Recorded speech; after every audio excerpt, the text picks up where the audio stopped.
Hello বন্ধুরা, good evening. তো আজকে একটা বৌভাতের ইনভাইট আছে, তো রেডি হয়ে পড়েছি। অনেক দূরের রাস্তা, সেই জন্য সোয়েটার পরে নিয়েছি, কিছু করার নেই। তো এই আমার ছেলেও রেডি হয়ে গেছে। বাবা কোথায় যাচ্ছ বলো? বিয়ে বাড়ি। তুমি জানো না? জানো। তো বিয়ে বাড়িতে চলে এসেছি আমি, ছেলে, মা, ভাই, আমরা 4 জন এসেছি। তো এটা হচ্ছে চাপাতলিতে, ঠিক আছে, ইনভাইটটা ছিল। আর এই যে হচ্ছে আমার পিসি, ঢুকতি পিসির সঙ্গে দেখা হয়ে গেলো। এদিকে তাকাও, তোরা তুলবো না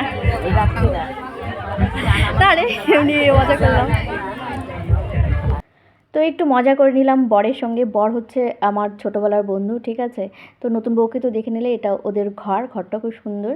তো এখানে তারপরে বিয়েবাড়ি থেকে এসে আমরা একটা কাকুর বাড়িতে এসেছি। আর এখানে আমার ছেলে খেলা শুরু করে দিয়েছে, খেলার সাথী পেয়েছে, বেলুন দিয়ে খেলছে, ঠিক আছে। আর প্রচণ্ড ঠান্ডা ছিল, তো আমরা তারপরে খেতে বসে পড়েছি। খাওয়া দাওয়া করে এবার বাড়ি চলে যাব। তো এইমাত্র বাড়িতে আসলাম, আর ছেলে এসে বলছে টিভি দেখবে।